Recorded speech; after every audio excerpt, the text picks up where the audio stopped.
Okay, that's fine.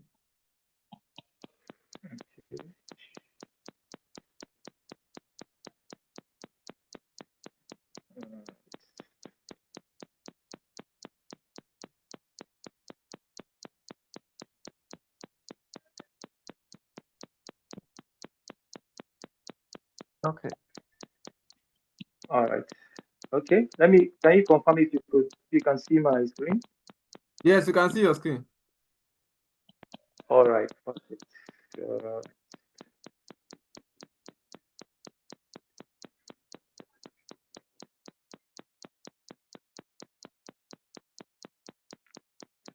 all right, guys. On behalf of the uh, Chief Executive Officer of Africa Renewable Energy Network, I welcome you, esteemed energy leaders, to this penultimate webinar for bioenergy. All right. Yeah. For all right. Just a minute.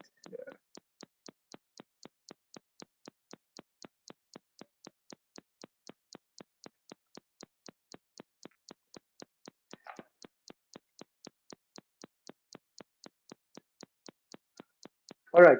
Just a bit about me. So I'm Abba Simon, a mechanical engineer and renewable energy enthusiast. I'm also a fellow for. Still, let me know if you could still hear me.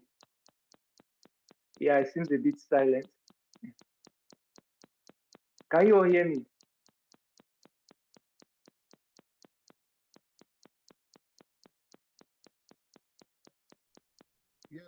Hello. Oh, okay. Perfect. Right. So yeah, just a minute. Mm, just a minute.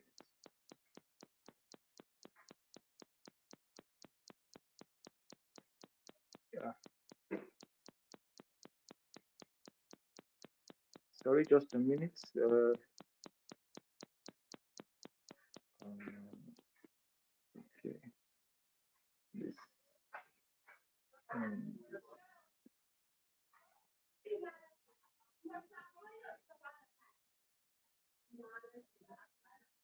yeah. Can you still see my screen?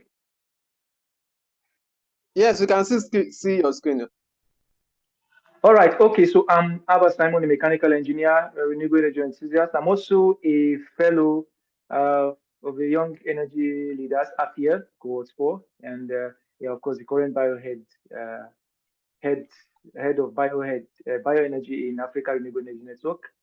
So I yeah, solid background in renewable energy engineering, especially biogas technology. So I'm excited to share my experiences and goals.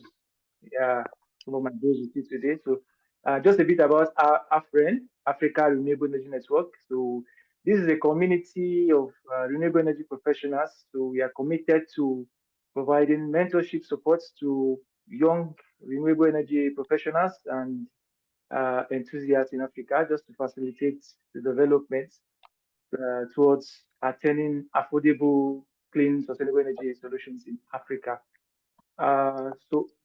My the chief executive officer of our friend is the person of engineer Abib. I don't know, engineer Abib. Can you just indicate so that he would? Yeah. Yeah, Simon, I'm here with you. So my name is Okay. Engineer Abiba.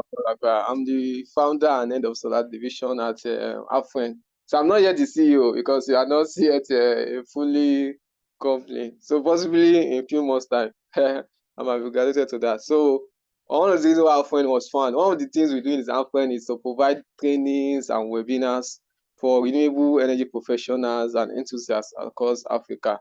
So thanks for joining us for the webinar. All right. Thank you so much, Engineer Abib. So yeah, let's get right into it. Right. Okay. So energy accessibility is the catalyst for economic growth, as we all know, and it's also uh, promotes development and, poverty alleviation. And it also determines the level of social development in a particular region or in any region. So as we strive to drive renewable energy development in Africa, let us remember that our actions have far-reaching consequences for what we do in life echoes in eternity, right? So let us try and create a lasting legacy for our continent, right? So innovative thinking around renewable energy is not just limited to engineers and scientists alone. No, in fact, it's an open invitation to everyone who is passionate about creating a sustainable future. Uh, so you see, there are three key areas that influence development of renewable energy. So, and at these 3 points, we could all, join and really make impact. So, one of the three aspects of the three aspects we have economics, the politics, and the physics, right? So, economics has to do with funding, renewable energy business ideas, innovative uh, ideas to gain funding for renewable energy. Without funding, it's really impossible to, bring our smart ideas into, a physical or progressive development, right? So we also have the politics, right? Politics, uh, these are policies that can really influence developments in renewable energy, right? So, and then we have physics. Now, physics is the habitat of economics and politics, right? So it comes between the two. Now, and in physics, you find the scientists and the engineers, all right? So these three areas I mentioned, you could actually come in at any point, all right? You could come in as maybe through the economics window or through the politics or through the physics. So, and why am I saying this? This is to charge us and really encourage us that, okay, the field of renewable energy is not only tied to engineers and scientists. It's open to everyone with a passion to, really create a positive change in renewable energy.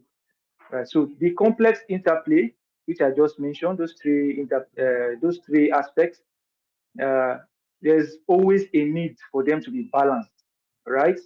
So the balance in these three areas is really vital for progressive developments in renewable energy. So interdisciplinary collaboration is very, very important when it comes to renewable energy development. Right. Okay. The picture on the screen, this is just me giving a lecture to some students, on biogas, uh, just describing, yeah, getting them to know about some aspects of biogas, right? This was in Nigeria, and this is also the picture on the left. Okay, that was me in the lab testing. What I'm holding there is, anyways, I'll still talk about it in the course of the lecture. That's a solid fertilizer. And the one on the table is, the one on the decks rather, is a liquid fertilizer. Then the picture below, okay, it was also be taking some students on excursion, and just showing them around the energy system in Mayana, the first energy system I worked on, right? So I'll talk about it more in the course of the lecture. All right, so yeah, these are what we'll cover today. Right. Yeah. Okay, so just to give a bit of context, what is biogas? Right. So biogas is a colorless and odorless mixture of gases produced through anaerobic decomposition of organic materials by microorganisms. And depending on the nature of the organic materials and the operating conditions, the gas composition includes methane, usually 40 to 75%, carbon dioxide, 25 to 40%, nitrogen 0.5 to 2.5%, oxygen not so much 0.1%, hydrogen sulfide 0.5%, ammonia almost the same amount, right? But all this composition depends on, like I said, what is being degraded, right? Okay. Yeah, this is an energy. This is an African landscape. We can see that Africa is really blessed with a lot of these feedstock materials, biodegradable materials. Africa is generally an agricultural continent. That's what I like to say that about Africa. So we are a continent really rich, really blessed with fertile lands, right? So and there are vast opportunities, yeah, for modern bioenergy in Africa due to the high productivity of biomass, including agricultural waste, right? Crops such as sugarcane, like yeah, what I mentioned there, all right, on the slides. So now, in this session, I will be using Nigeria as a case study, right, to provide a focused perspective, you know, while also being a representative of the African context. All right, so I'll be referring a bit about Nigeria, right? So just a little bit about Nigeria. So I've written down a few notes. Nigeria has an estimated population of over 200 million people and an annual growth rate of about 2.8%. The country has a total area of 9,200 and 9,200 and no 9 sorry uh yeah 924,000 square kilometers, out of which 33% is arable land that is replanted after every planting season, and then 3.1% is cultivated with uh, permanent crops, permanent like trees. So now the tropical continent, right? The tropical conditions in the country, which is characterized by high humidity in the south and high temperatures in the north, with an average temperature of around 27 degrees, right? This encourages large agriculture, agriculture in large scale. And because of the high population, right, huge amounts of biodegradable waste are produced daily. And, this could be really used as energy resources by adopting the biogas technology, right? So application of biogas technology has the potential of really maintaining a balance between production and consumption of waste and energy, right? So since the technology is based on conversion of waste and conversion of waste materials into energy in the form of biogas. All right. So generally in Africa we have these warm climates, warm climatic conditions in most part of Africa, or should I say every part of Africa, we have warm climate, and this warm climate is really adequate for anaerobic digestion process, right? Without needing extra heating, right? Uh, okay.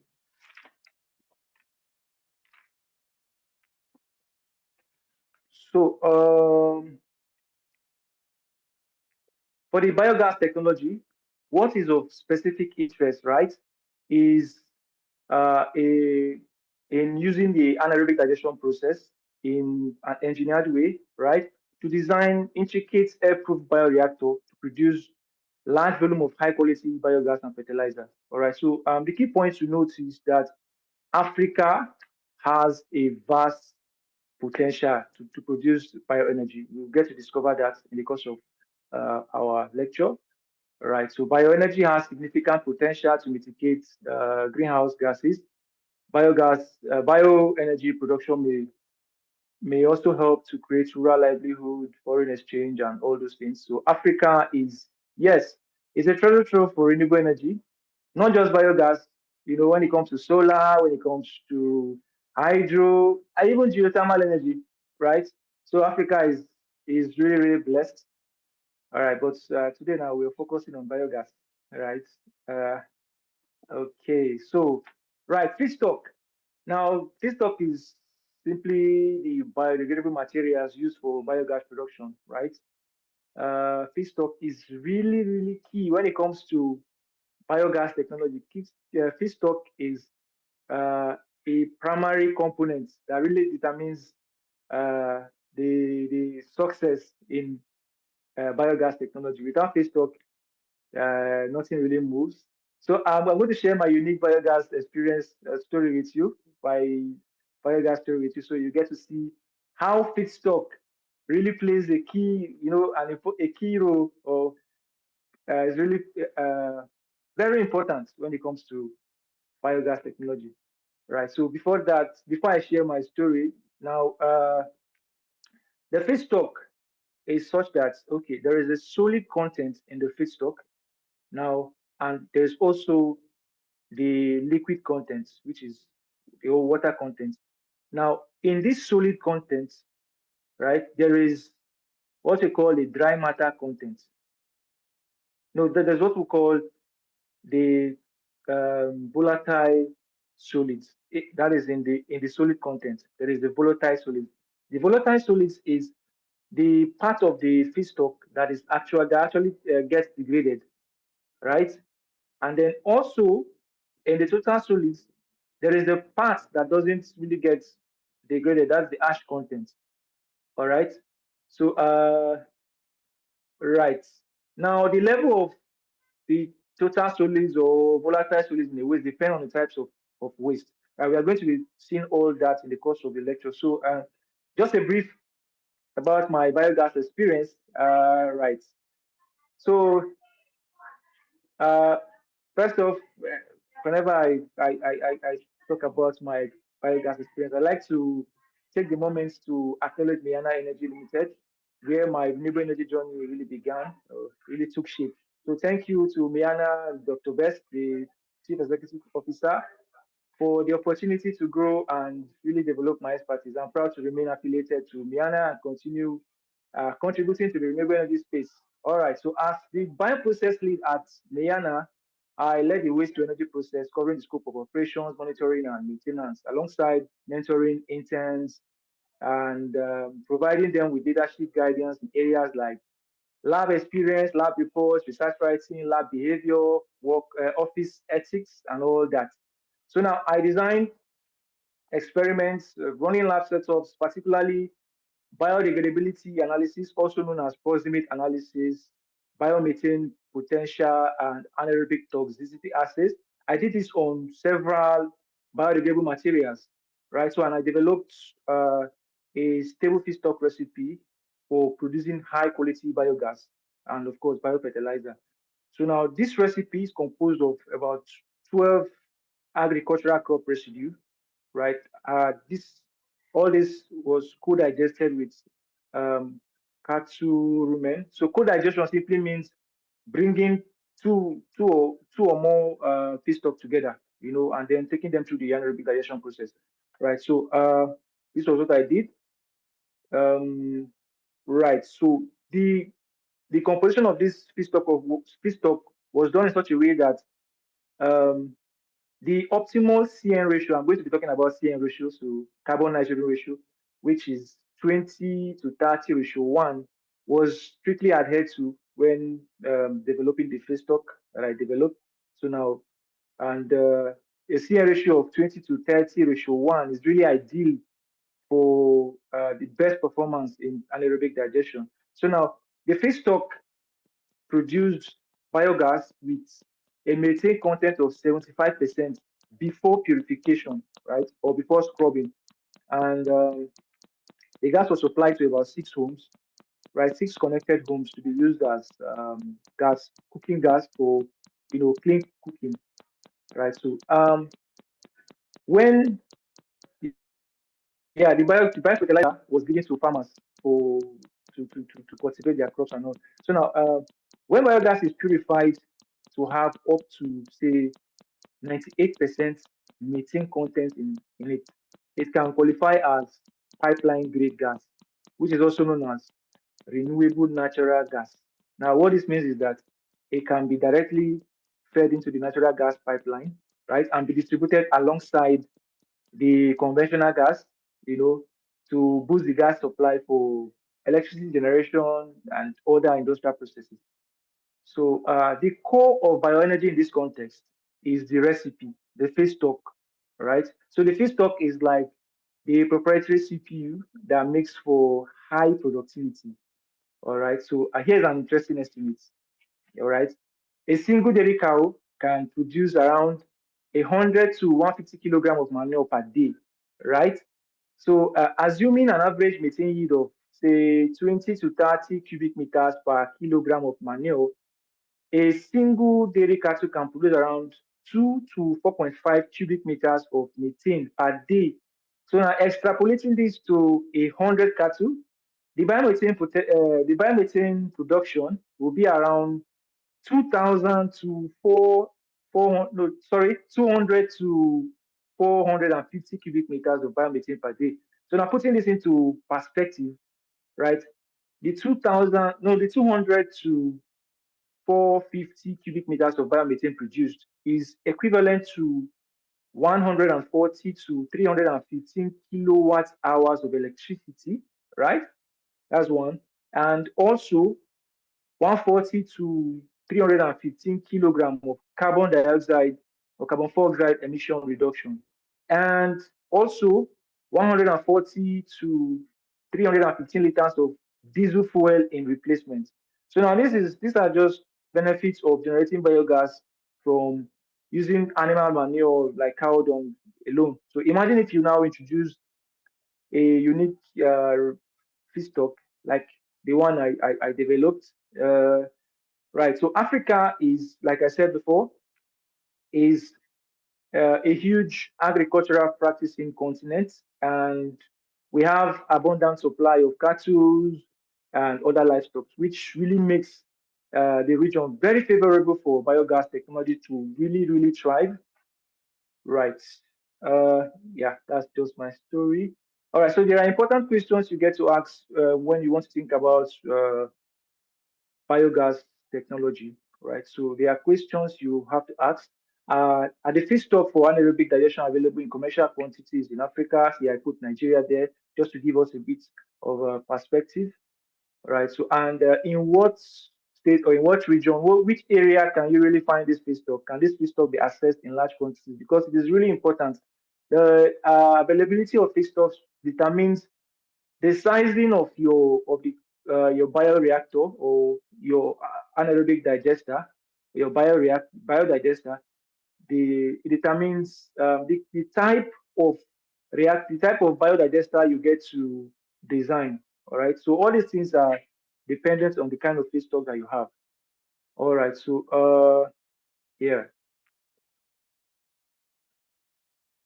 So now there are some potential feedstock we really look at, you know, and all these feedstock, all these materials are things that you can easily find in Africa, right? So yeah, I'll be speaking a bit about Nigeria. So I'm using Nigeria as a reference, right? So one of the feedstock for biogas technology for biogas for anaerobic digestion is fruit and vegetable waste. Right? Research Institute estimate that 50%, 50% harvest harvest in fruits, and there's 50% post losses in fruit and vegetables, which mainly occurs during the harvesting, the storage and transportation process, processing and all that. So they are at each stage of crop production, right? There are residues that are produced, and I mean all these things goes to waste. They are perishable. They are perishable. So with time, they get to waste. If you allow these things to just get degraded, um, you stand a chance of releasing really harmful gases into the atmosphere. This will contribute to the climate change and all that. So, but with biogas technology, you take care of all these things. So fruit and vegetable waste is a very good, feedstock for biogas generation. Very rich in carbon content and easily degradable too. Now, this is a popular market in somewhere in Lagos, Nigeria. This is a wasted fruits and vegetables dump site somewhere in Nigeria. Now, imagine uh, imagine having a biogas system that would really process all this. Imagine the amount of energy, the amount of biogas that could be generated from all this. You know, this if you look closely at the picture, you could see cabbage, you could see tomatoes. I think okay, is that watermelon or stuff? All right. So all these are really viable feedstock for anaerobic digestion process. To produce really high quality biogas, high quality uh, fertilizers. Instead of just allowing it to waste away and harm the society, the atmosphere, which invariably would harm the people living on the face of the earth, right? So now there's also the rice straw. I believe this is rice is a crop that is largely cultivated all over Africa. I mean, everyone in Africa really consumes rice, right? So it's a major cash crop in Nigeria, and the country uh, is becoming one of the world's largest producers of rice, especially in the northern areas like Kebbi State. So for rice straw, you get a lot of biodegradable material from rice straw processing. You know, you get materials like rice paddy, rice husks, and all those things are very good materials for anaerobic digestion, right? So in Nigeria, there are a lot of a lot of areas that produce rice. So one of the highest is Kebbi State. If you look closely on the map, the part that is the the region that is painted in dark green, represents the highest producers of rice in Nigeria. So Kebbi State is the leading producer of rice in Nigeria. So yeah, you get to after each harvest, there is the rice husks from the rice processing. There is the rice paddy. All right. So all these things are really rich in volatile solids, which can be used in biogas generation. All right. There's also water hyacinth. I don't know if uh, are we familiar with water hyacinth? Okay, they are crops that grows riverine areas, areas in Africa with water bodies around. I'm sure that in most part of Africa we are familiar with water hyacinth. Right, so water hyacinth is one of the most invasive aquatic plants, and yeah, it exhibits serious environmental challenge in freshwater bodies. Right, so you see, one way or the other, we have to just take it. All right, so water essence is high in carbon content, and it's a really important feedstock for biogas generation. Yeah, it's a potential feedstock. Yeah, these are just areas in Nigeria where we have water essence infestations. All right, so the areas that are painted dark blue experience a lot of this water essence infestation. States like Kebbi State, uh, you know, Ogun, Lagos, and the rest. Yeah, there's also food waste. And this one is something that is very common to everyone. I mean, everybody eats. Yeah, yeah, we eat every day, right?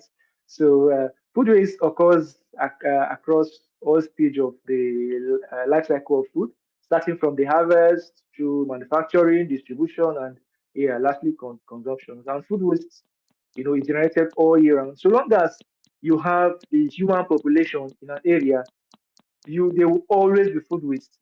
All right, people will eat to sustain themselves.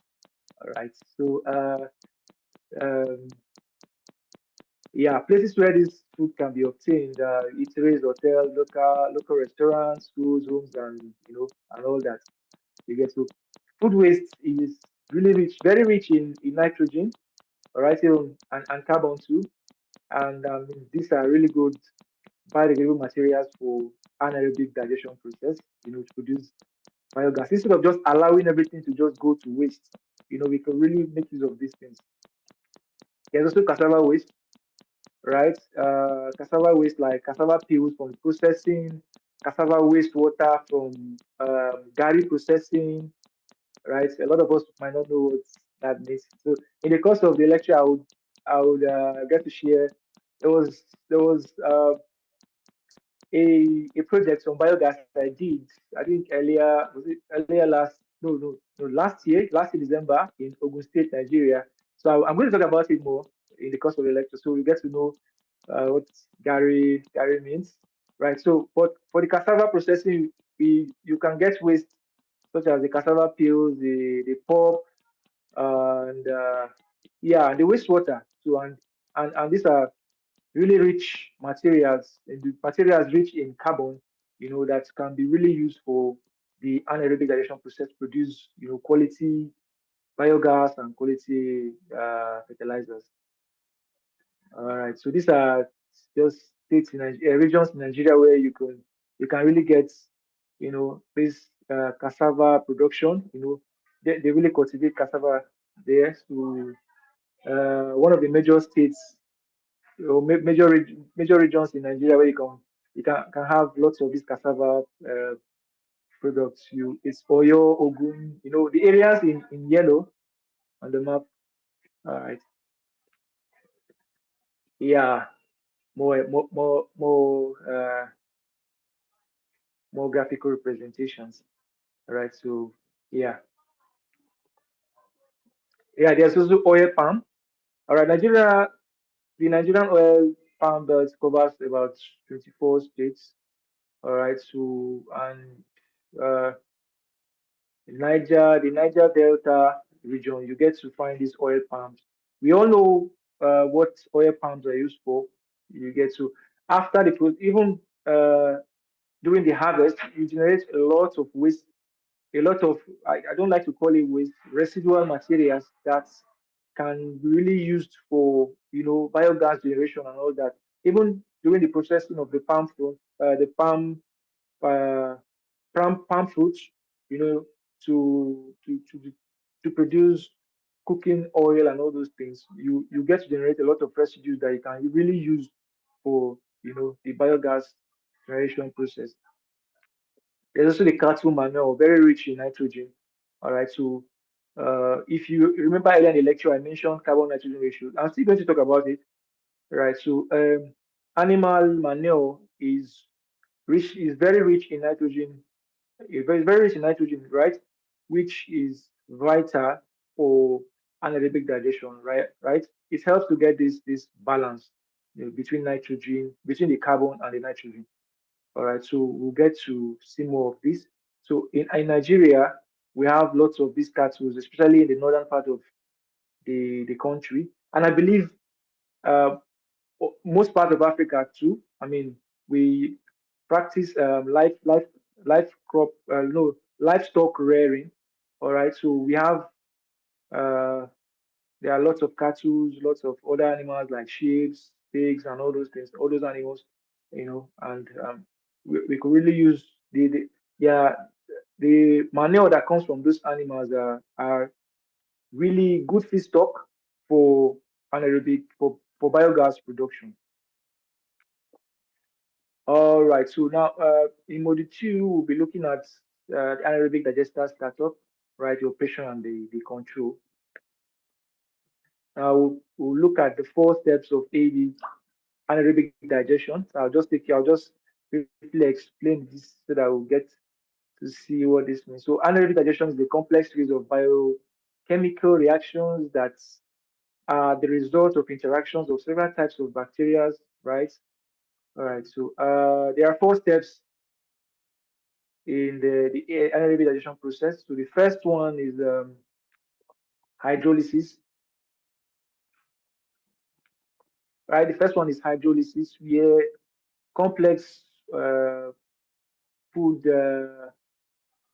food complex molecules, are like complex molecules like the protein, the fats, carbohydrates are broken down uh, into basic monomers and polymers. They are both broken down into lesser forms like the sugar, the amino acid, and the fatty acids. That's hydrolysis. That's what happens in hydrolysis.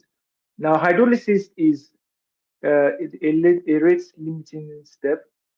Now, the four stages of anaerobic digestion, they are really dependent on each other, right? So a disruption in one stage or incomplete completion, like, I mean, if one step is not complete, the other steps cannot occur. All right. So that's why I said hydrolysis is a rate limiting step. All right. So if one stage fails, then the other steps of the anaerobic digestion process doesn't occur. So basically, hydrolysis is yeah, breaking down of polymers into smaller into basic monomers, right? So after hydrolysis, we have acidogenesis phase. This is also called fermentation, right? So this is the stage where the uh, fermentative bacteria, they really act on the products from the hydrolysis, right? And then you remember the product from the hydrolysis is long chain fatty acids, right? So at the acidogenesis stage, now these long chain fatty acids are converted to short chain fatty acids. So we proceed to step 3, which is acetogenesis. Here, acetogenic bacteria act on the product from the acidogenesis stage, right? Converting it into acetate, right? Then we move to step 4. So step 4 is where you get the good stuff. Methanogenic phase. Here the methanogenic bacteria turn the acetate and then the hydrogen that was produced in the acetogenesis phase into methane and other gases, right? But methane gas is what is most important because it's actually the gas that burns, right? So note that the biogas produced in step 4 contains, of course, water and carbon dioxide as well as methane. I've mentioned that earlier. Right. So the composition of biogas, I believe I mentioned that earlier. So it's composed of methane. Some literature will say 45 to 65%. Some will say 40 to 75% and all that. All right. So AD startup, anaerobic digestion startup. So in the startup process for the anaerobic digestion process, monitoring, right, is really critical. So it's a very important aspect. So as we go further in the lecture, I would explain how this comes into play. So there's also something they call seed. Now, in anaerobic digestion process, before let's say you have your bioreactor in place, I know that you want to start your anaerobic digestion process. So what you do initially, you need something they call inoculum. Now, this is a population of the anaerobes or anaerobic bacteria, methane forming bacteria. Now, where do you find the seed or the inoculum from? You get this from the anaerobes are usually found in, let's say, for example, you have sewage septic tanks, old septic tanks. They are usually found below, underneath the septic, maybe um, old septic tanks, right? They usually found below the surface, of those kind of areas. And then you get to find them also if you have let's say, an existing biodigester, you could use the effluent from the biodigester, right? For for this for it, the effluent from those running biodigester already contains methanogens, these anaerobic bacteria that can help you start up your system. Now, one of the importance of having this inoculum is that you get to speed up your process. Now, imagine if you just take up like fresh biodegradable materials and you put them in your bioreactor. Now, normally anaerobic digestion process will occur, but it will take a longer time, right? So, but with your seed or the inoculum, which is already a population of the methanogens or the anaerobic microorganisms, you bringing them into that in contact with those fresh residue, you tend to speed up the anaerobic process, right? Because I mean, the food is there, the host is there. I mean, everything is complete. You get, so it's better than just having your fresh feedstock there and then waiting for the host to come. It sort of delays the process. All right. So yeah, aside from finding the seed or the inoculum in the old septic tanks or the already running bioreactors, you could also use conditioned manure. Just get fresh animal manure, say maybe cow dung or so. Then you keep it in a container. Keep it somewhere. Just allow it, give it some time for the anaerobic process, digestion process to occur on it, maybe 2 weeks or so. Now, uh, by doing this, you have sort of cultivated or sort of activated. Normally, animal manure has a rich amount of anaerobes in it already, right? So what putting the animal manure in a conditioned environment for like 2 weeks, you sort of re-energize those methanogens, and then they are active, they are ready to be used for the anaerobic digestion process. So you just take them straight up, mix them with your fresh substrate, and then the process continues. Right. Biogas usually the production of biogas usually starts after 4 weeks, right? That is when you really start to get some biogas. All right. So yeah.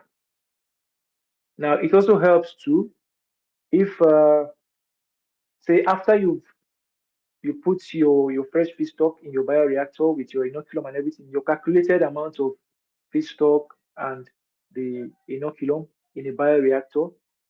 To also speed up the anaerobic digestion process, you can flood uh, the okay, maybe I should explain this. So now in your biodigester, there are calculations you get to do uh, before you put your feedstock in your bioreactor, right? I'm going to be explaining this as we proceed in the course of the lecture, but let me just say this. So, say for example, your bioreactor, the size is the volume is, let's say, it's 40 cubic meters, total volume. So, 2/3 of that volume, you get to fill it with your feedstock, right? That's your biodegradable content, your the water amount of calculated amount of water, the inoculum and all that. So that will occupy 2/3 of the digester or biodigester. So the remaining 1/3 is the head space, right? Is where the gas really sits. You get, so why I mentioned this, why I try to clarify this, because on the, you see where I said on this slide, this present slide, flooding the gas space. That gas space is the 1/3 of your bioreactor. You flood it with either carbon dioxide or nitrogen gas. All right, so this really helps to take out any residual oxygen that could be in your bioreactor. That can possibly even make your system not to be fully anaerobic. Right. So by introducing this gas, you make your system anaerobic, and then you also further speed up the anaerobic digestion process. All right. So in also In monitoring startup, there are several parameters you get to really observe in your monitoring. So you have to look at your pH. Normally, okay, I'm still going to talk about the optimal pH for anaerobic digestion to occur is around 6.5 to 7.5. Yeah, this is the pH range for anaerobic digestion process to really occur. So in monitoring your AD anaerobic your bioreactor, what you really look at for is one of the things you look at for is your pH. Is your pH approaching 7? Is approaching 7, then I mean it's a good sign, right? Because usually in the first stage of anaerobic digestion process, I said, okay, the first one is hydrolysis, the second one is acidogenesis phase and acetogenic phase. The acid phase, usually the pH drops the pH in the reactor will drop normally. So when it approaches the methane phase or methanogenic phase, the pH tends towards the alkaline, at least 7.5 or 7 above, right? So when you are monitoring your bioreactor and you notice that the uh, the pH is slightly approaching 7, you know that that's a good sign, right? But if it gets too far, say it gets too high, maybe up to 9, you know that there is an issue, or maybe it drops, tends towards the acidic phase, acidic level. That also indicates a problem, a challenge, right? So there's also something they call volatile fatty volatile fatty acid levels. So this is something that you also take note of. You get to see this through by running some experiments that really reveal this thing. So whenever there's a decrease in VFA, it's usually a very good sign. Yeah, very good sign. That tells you that the methanogens are not inhibited because methanogens they can't thrive in acidic environments. All right. So when the VFA level is decreasing, is a good thing. All right. So and then for your biogas, one of the other things that you also look at is your biogas consumption. If the biogas composition. If the methane content in the biogas is increasing, is a very very good sign, right?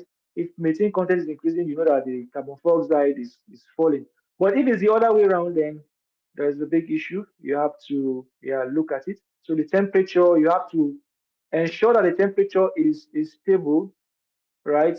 Not up down up down. Yeah, you have to you you you you you have to maintain a stable temperature. So the anaerobic digestion process can occur basically in several temperature ranges, basically three, right? So there is the psychophilic or aka room temperature, usually 15 degrees, around 15 degrees or so, and then there is the mesophilic temperature range, so just about around 30 to 45%. All right. And then there's also the thermophilic, which is higher than above 45 and the rest. So the best temperature range for the anaerobic digestion process is mesophilic range, usually 30 to 40 degrees. Now, if you look at this temperature range, you see that it's almost like the normal temperatures you get in Africa. Yeah, so that's why, if you recall earlier in the lecture, I mentioned that Africa, the warm climate in Africa really supports, biogas, uh, the biogas technology. You get because you can imagine the best temperature range, which is mesophilic range for the anaerobic digestion process, is what we normally have in Africa. So when you develop your your biogas technology, you don't have to worry so much about the heating of your substrate, because I mean naturally it's already in place for you. You get okay.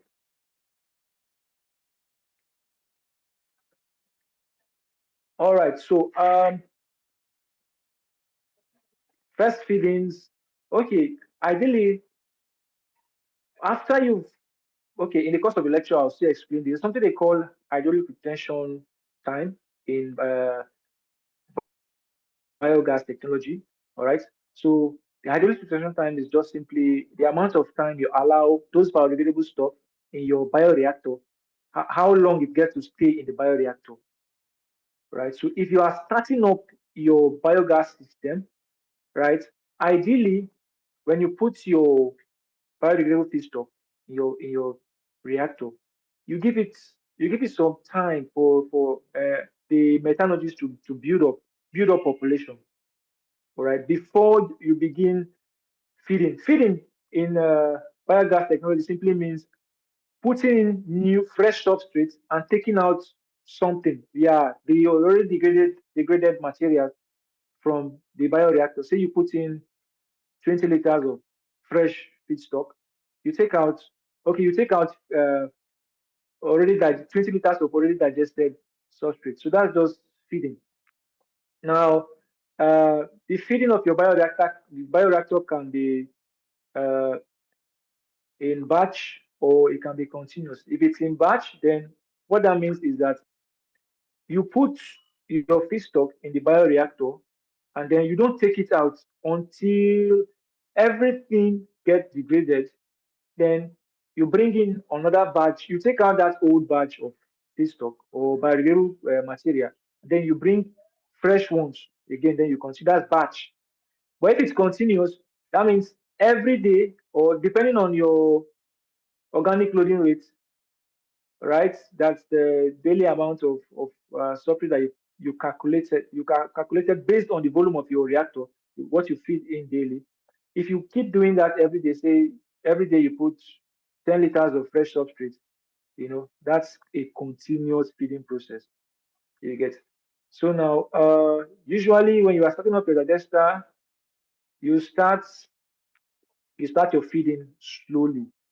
Feeding slowly before you monitor how your system, your feeding frequency, your feeding frequency depends on how your digester behaves.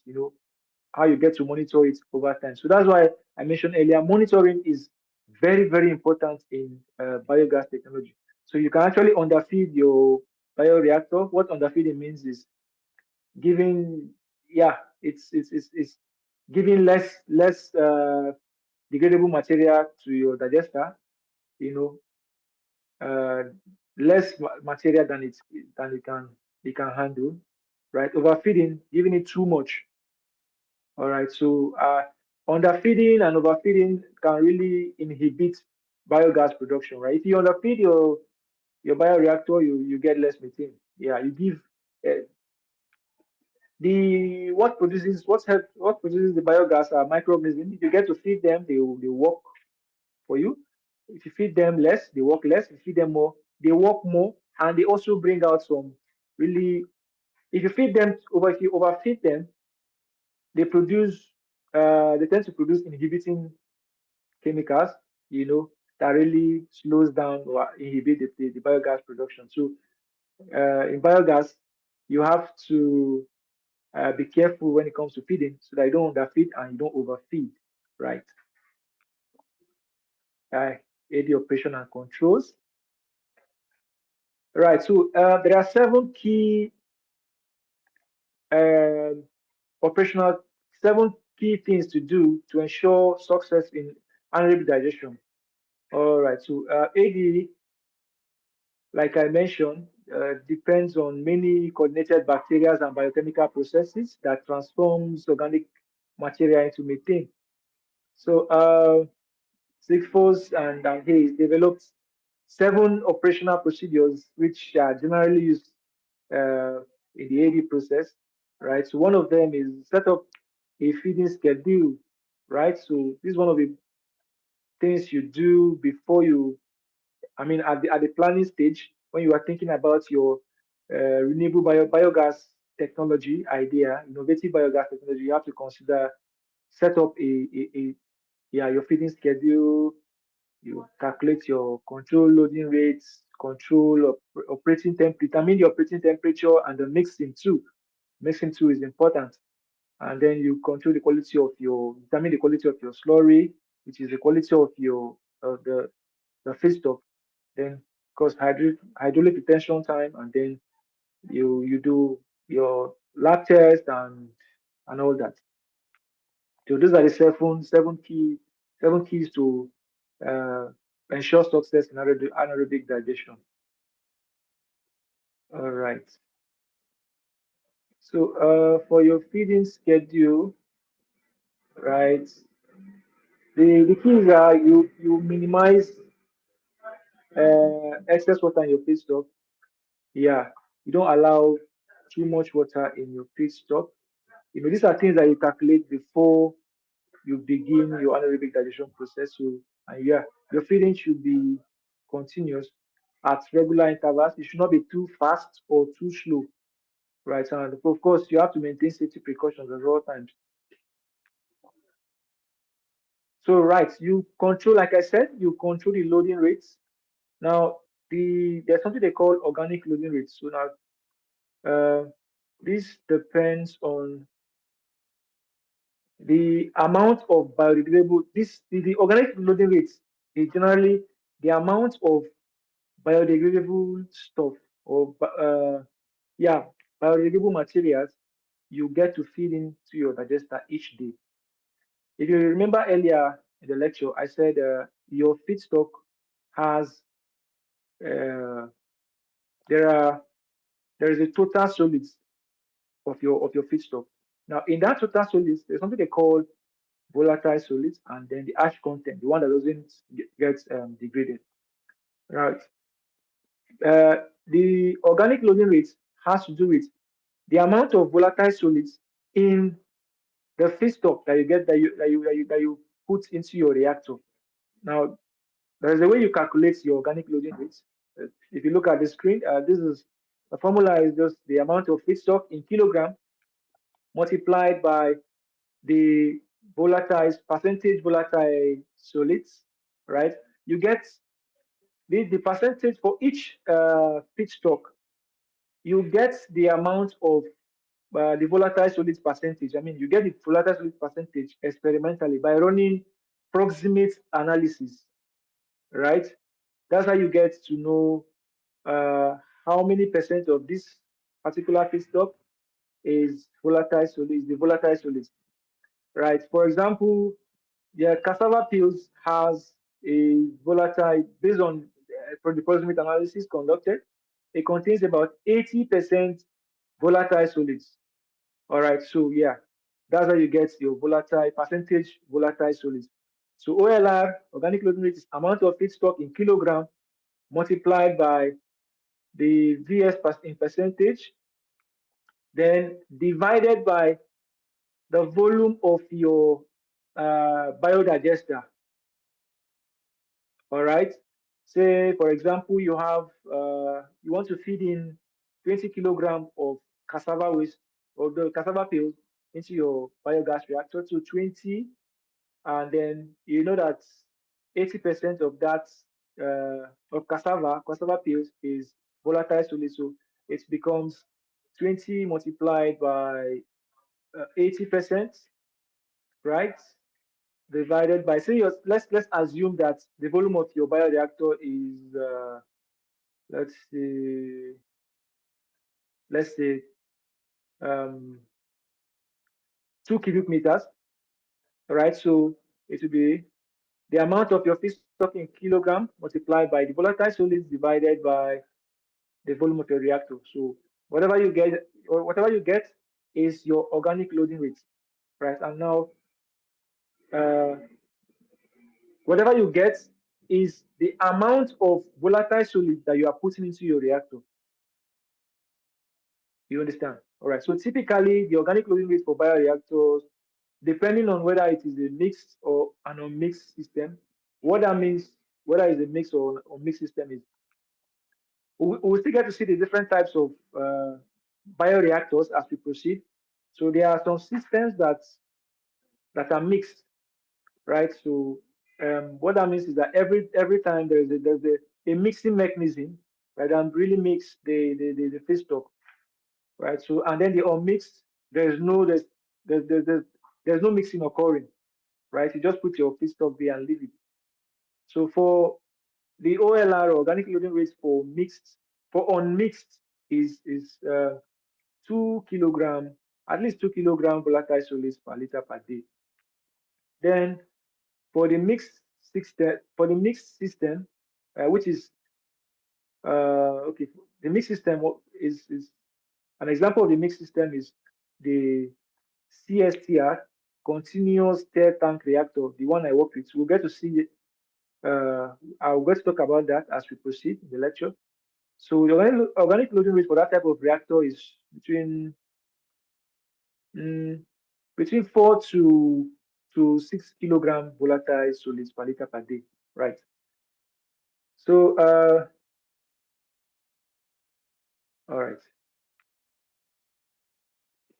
Right, so I've already mentioned this. You get to ensure that temperature must be constant. Mixing should be sufficient to mix the bacteria with feedstock to prevent foaming and formation of scum. pH, yeah, the feedstock, and all those things. So there are tests that you do on site. All right, if you say you don't have access to the lab, there are tests that you could quickly do. Now we are still speaking about monitoring of your anaerobic digestion process, right? So, or you're monitoring your biodigester. So there are tests you do on site. Tests like checking for the gas quality, that's the composition of the gas. You can actually have your gas meters, right? Handheld gas meters that you can use to check the quality of your gas. And then there is also you can check for the pH. Now the destruction of the volatile solids to determine the amount of the volatile solids that has been degraded. You have to. This is actually something you do by through the proximate analysis. So yeah, so you get to dry some of the feedstock, and then you burn them, and then all that. So it gives you you get to determine the amount of your volatile solid that's been destroyed. All right, so now categories of bioreactor, there are basically two types. There is a dry type digester and there is a wet type digester. So what this dry type digester means is, like I said, the type of digester depends on the nature of the feedstock it processes. So dry type digesters usually process feedstock or degradable materials that have less than 20% moisture in them. All right, so that's dry type digester. And then there is the wet type digester, the type of digester that processes feedstock that has at least 20% moisture content. Example of the wet type digester is continuously stirred tank reactor. So I worked on the continuously stirred tank reactor. So I'll be speaking more on this type of digester as we proceed, and we'll get to see the reactor that I worked on. We'll get to see it. I would talk more about it. So another type of the wet type digester is the fixed dome type of digester. All right, where you get to you get to kind of excavate the ground, and you usually the heating, you make use of geothermal heating for those type of digester. So I'm going to be speaking more on CSTR, not those type of digester. All right, now this is just a picture of the CSTR that I worked on. The first CSTR, continuously stirred tank reactor, which I worked on. This is an example of a wet type bioreactor. It has a mechanical mixer. It has electrical components. Now, this is a hybrid, actually, in the sense that it is a hybrid between biogas and solar technology. So all the electrical components of this bioreactor is powered by solar. All right. So if you look at the picture clearly, you know, you would see solar panels and all that. All right. This system was installed in a community in Jos, Plateau State, Nigeria. All right. This system is a 12 cubic meter capacity system.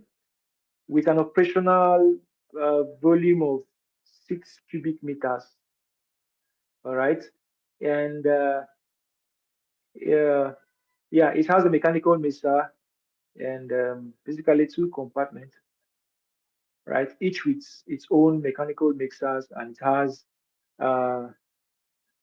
control systems, sensors, temperature sensors that really tells us the temperature of the substrate in the digester, the pH. It also tells us the pH, and then the quality of gas produced, right? And then this system is such that it's is automated, right?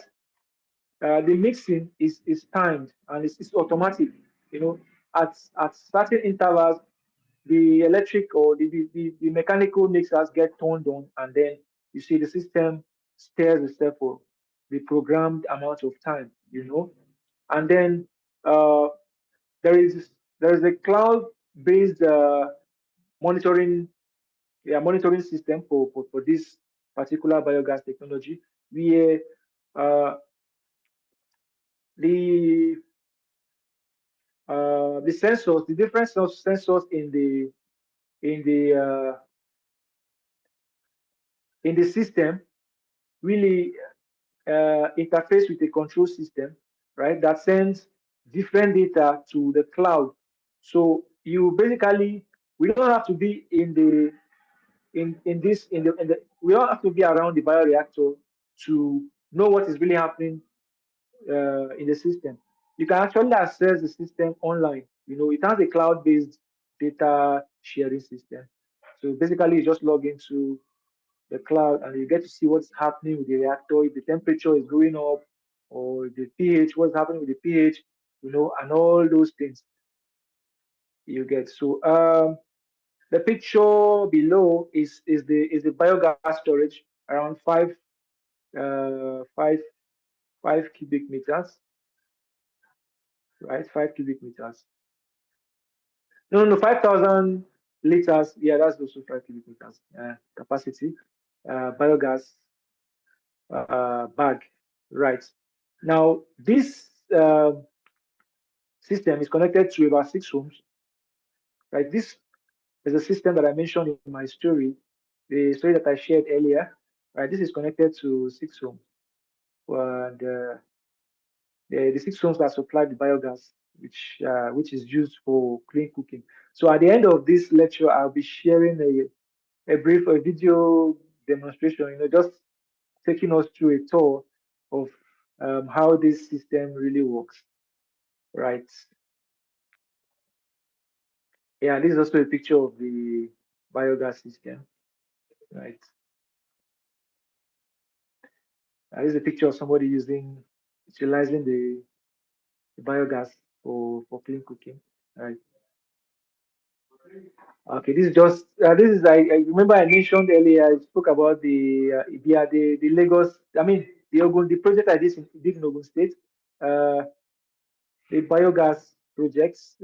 So this system uh, is an upgrade of the previous system I worked on, right? But it's still a CSTR, continuously step tank reactor, right? But obviously it's an upgrade. We change a lot of material. The previous one I did was like the first one, the Pioneer Mayana Watt. We call it the Mayana Watt system. So it was the first biogas system we worked on, right? So there are improvements we did on this other system. So yeah, this biogas system was built, so was installed in the community in Ogun State, Ibiade specifically, to be used. We basically process cassava waste, right? So Ibiade is a community that really, one of the crops cultivated there is cassava. They really process cassava in large quantity, making starch, gari, and all those things. So now, this system will process waste from the gari processing. Now, gari is like a staple, excuse me, gari is like a staple staple food in West Africa, right? I'm sure it's, most of the guys from Nigeria, they will get, yeah, what it is. So yeah, gari is one of the things you get from cassava processing. So in producing gari, you get to, first of all, you have to peel the cassava. Peel, in peeling the cassava, you get the cassava peels. Yeah, as one of the feedstock we use for this system. And then you also have to press and ferment the peeled cassava. That's where you get the wastewater from. All right, and then when you fry this, sort of roast the gari, right? There's some residue, which is the cassava pulp that you get. These are also residues that are rich in volatile solids that you can use for the process, right? So that's just on the feedstock we use for this particular project in Ibiade, Ogun State, Nigeria. Yeah, yeah. So this is a picture of me checking the pH of the mixed feedstock to ensure that the pH is on the optimal range of 6.5 to 7.5, 7.8, thereabout. Yeah, then when we are done, we just share some smiles. Yeah. So yeah, thank you. So I'll be sharing a video. Yeah, the video I mentioned to just take us through the the first biogas system I worked on in Miana, the Miana Watt Pro, right? That system actually produces around 5 cubic meters of biogas daily, right? And it is every day we feed in fresh substrates and take out um, degraded substrates or degraded digestate from the digester.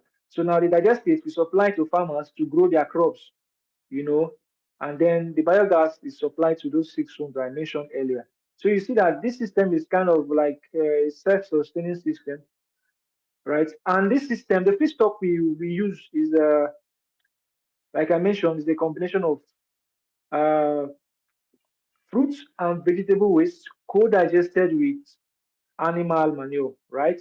Or cattle rumen, right? So we supply the farmers with biogas to grow more of these crops, you know.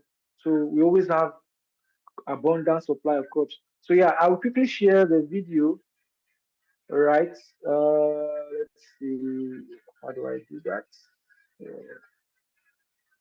Okay, just a minute. Then when I'm done, if you guys, if there's any question, if there's something you're not clear about, you can always just ask. You can always just ask, and I would be happy to give clarity to your questions. Yeah. Just a minute, please. Steven, when are you sharing the video? Yeah, I want to share the video. All right. Yeah. All right. Where is this? Okay, please let me know if you can see coming. Not this, not this. Not this. Okay. Hmm.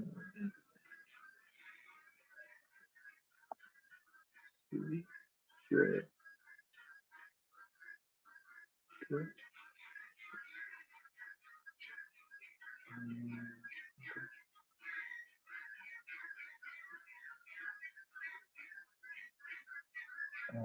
Sorry, just a minute.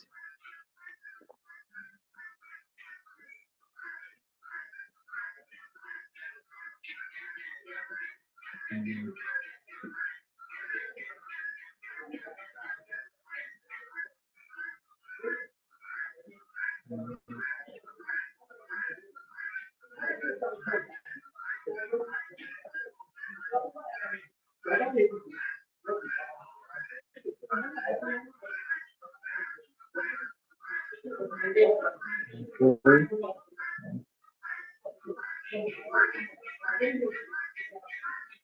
Okay. Just a minute. Right. Uh,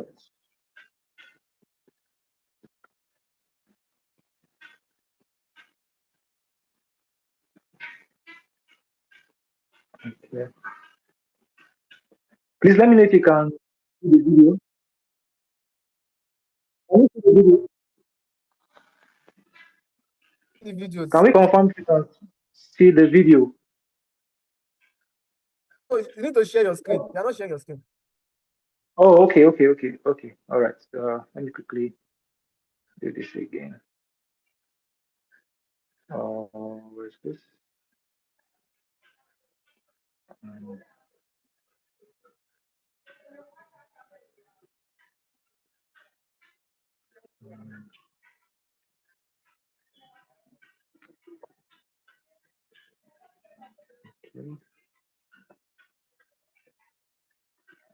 Um,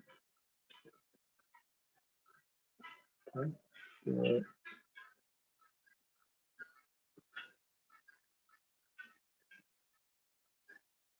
We are not seeing the video actually. Okay. Just a minute. I'm trying to. Right. Okay. Perfect.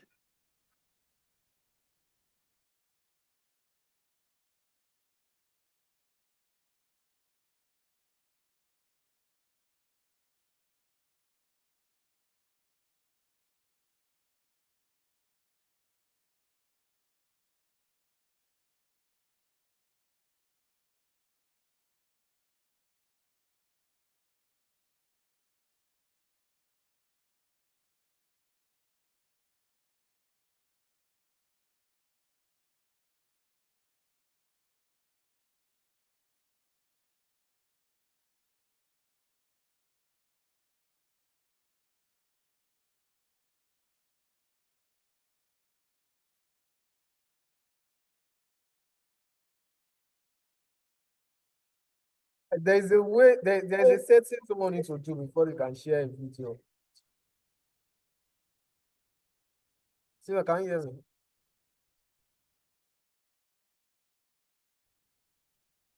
See, can you hear me?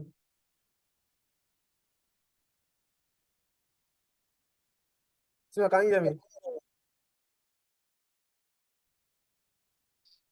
You are muted. Simeon. Hello, Simeon, you are muted.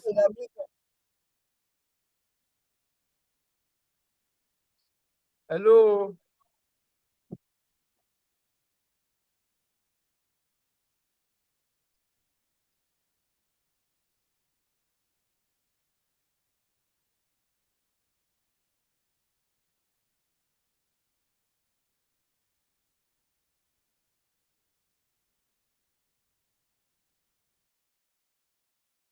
No, you are muted. You are muted.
Simeon, can you hear me now? Yeah. Now it's better. Hello. Yeah, I can hear you now. No, I don't think you can play a video. What you can do is that we can send you to participants after the meeting. You can send it to Oh, them. okay. Oh, okay, okay. But Then for now, can you see my screen? what to do before you can play a video? Can you see my screen? What Can is you see it? my screen? My screen. Yeah, Can you see see that? your Can you screen. see Yeah, that? play it. Okay, Yes, yes, but it's okay. You can play okay. it now. All right. Let me just go back. Okay, Okay. go back and play.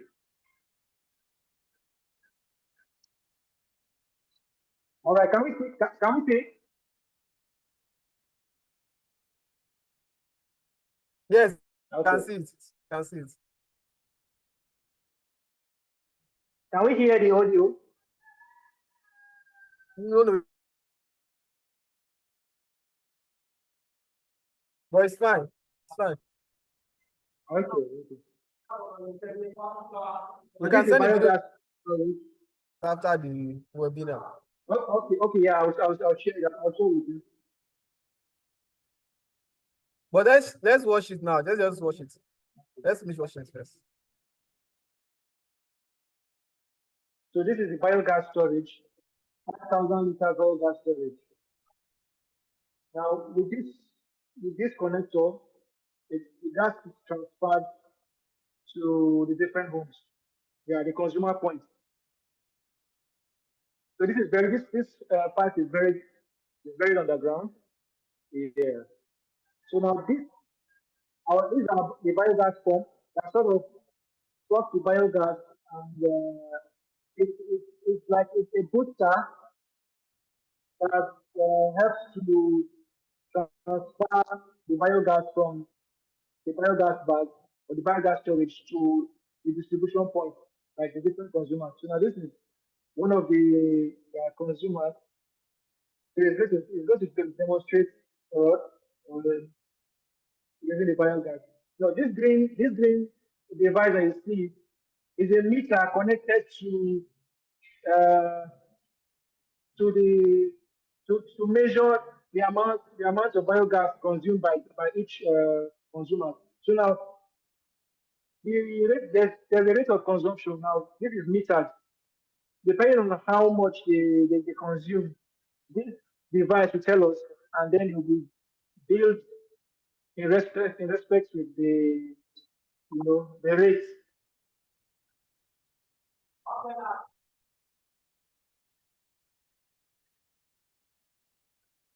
So it just want to boil water with using the biogas. So you can see that biogas burns with a pale blue flame. All right, it's another less gas, right? So you have to one of the things about biogas, methane gas is odorless, but clean methane gas or clean biogas is odorless, but biogas itself is no odorless, especially when it has hydrogen sulfide content in it, right? You get to perceive that smell of rotten egg. You get so, but after purification, and then there's only methane gas, it doesn't smell. So now you have to now odorize it. All right, just give it an aroma, a distinct aroma. All right, so that's just the end of the video. Right, if you have any question, you can throw in your question now. Right, so I'll just stop sharing. Yeah, thank you for this presentation, Union. You can stop sharing so that participant can ask a question. Question from someone here already. I think I will attend to it. He's asking if we are going to share the presentation. Yes, we are going to share the presentation after the webinar. I'm going to share the presentation. So if you have any other question, you can let. Is there anyone who have a question? You can raise up your hand. Can unmute yourself.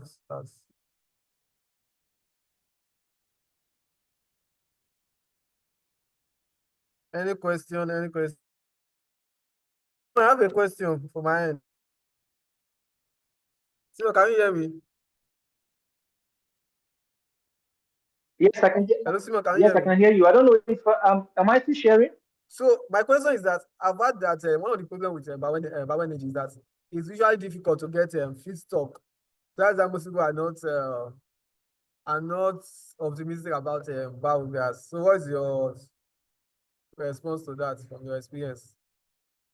Okay, so if you followed the lecture from the beginning, one of the things I mentioned was before you get to design your biogas technology, there's something that they call feedstock assessment that you need to do before you get to start developing your biogas technology. Now, usually there are different feedstock for that you can use for the biogas technology. So long as there is a human population in a particular area, you will have different sources of feedstock. All right, different biodegradable materials. You know, uh, say for example, humans eat food now, right? We eat food. So, and I mean, there's always the possibility of getting maybe something like a remnant. You get, so there is a remnant from the food. There is even the human waste too can be used to generate biogas. So this stock is really abundant. So what you have to do first before you get to start developing your biogas technology, you have to do a feedstock assessment to determine the kind of feedstock that you have, the availability of feedstock, the volume, the quantity and all that. So when you get through that assessment, I mean, it helps you to, you don't have any issue with in terms of, the feedstock because you already know, the kind of feedstock you want to process and you know the amount and you know where this feedstock can be gotten. And then you situate your biogas technology in that area. And then, yeah, that's basically what we did in my system. Uh, we identified an area in Jos where we get abundant supply of the particular fruit and vegetable waste that we need for the system, right? Also, there's an abattoir in that community. So you see, it was carefully planned.